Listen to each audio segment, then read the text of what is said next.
ლევან ჯანგველაძის მკვლელობის საქმეზე ორი სხდომა დარჩა, შემდეგ კი მოსამართლე განაჩენს გამოაცხადებს. გიორგი მიქაძემ დასკვნითი სიტყვა თქვა.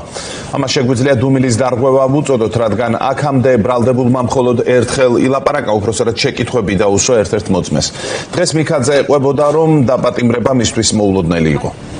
ბრალდებულის განმარტებით ის დაკავებამდე დაკითხვაზეც კი არ დაუბარებიათ, მიუხედავად იმისა, რომ უთხრეს, რომ გამოიძახებდნენ. გიორგი მიქაძეს მიაჩნია, რომ მის წინააღმდეგ მტკიცებულებები არ არსებობს. დაკავებულს 16-დან 20 წლამდე უვადო პატიმრობა ემუქრება მას. ბიზნესმენ ლევან ჯანგველაძის მკვლელობის ორგანიზება ედება ბრალად დამკვეთად დასახელებულია ყოფილი გენერალური პროკურორი ოთარ ფარცხალაძე, კიდევ ერთი ბრალდებული გიორგი მიქაძის ძმა დავით მიქაძე და გიორგი ჯოხაძე მიმალულები არიან. კეთი ნადიბაიძე დღევანდელი სასამართლოს ხდომის დეტალებით.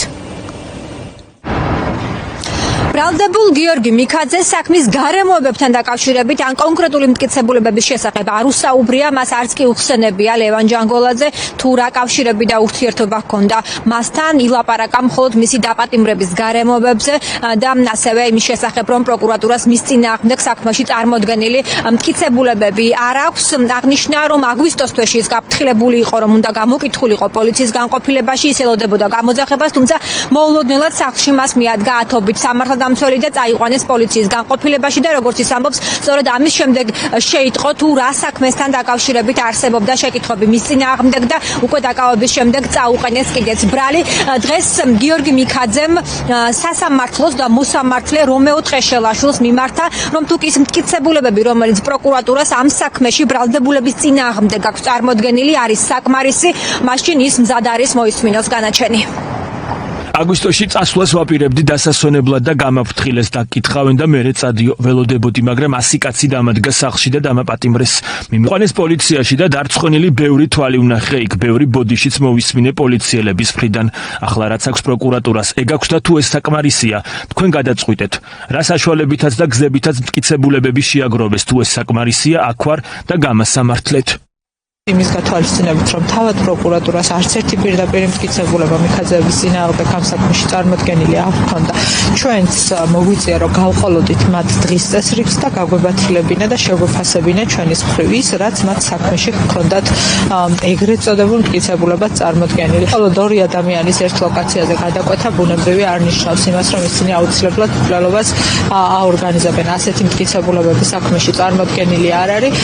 შესაბამისად, ვფიქრობთ, რომ სასამართლო ბუნებრივად იმის გათვალისწინებით, რომ ნამდვილად საქმე არ იძლევა შესაძლებლობას გამამტყუნებელი განაჩენის გამოტანისა, ის გამოიტანს გამამართლებელ განაჩენს გიორგი მიქაძის და დავით მიქაძის წინააღმდეგ. დღეს მოვისმინეთ დაცვის დასკვნითი სიტყვები, რომელშიც შეფასდა მტკიცებულებები, თუმცა ობიექტური ჭეშმარიტებისაგან განსხვავებული ინტერპრეტაცია მიეცა აღნიშნულ მტკიცებულებებს. ბრალდების ხარი კონკრეტულად განმარტავს, რომ ბრალდების ხარს სასამართლოში გამოკვლეული ყველა მტკიცებულება ერთობლიობაში ქმნის იმის საფუძველს და ვარაუდის საფუძველს, რომ ბრალდებულებმა ჩაიდინეს ლევან ჯანგველაძის განზრახ ანგარებით და შეკვეთით მკვლელობის ორგანიზება, შესაბამისად გამოკვლეულმა მტკიცებულებებმა დაადასტურა აღნიშნული ფაქტი და ერთადერთი მონოლინი გვაქვს სასამართლოსგან, რომ გამოიტანს გამოკვლეველ განაჩენს.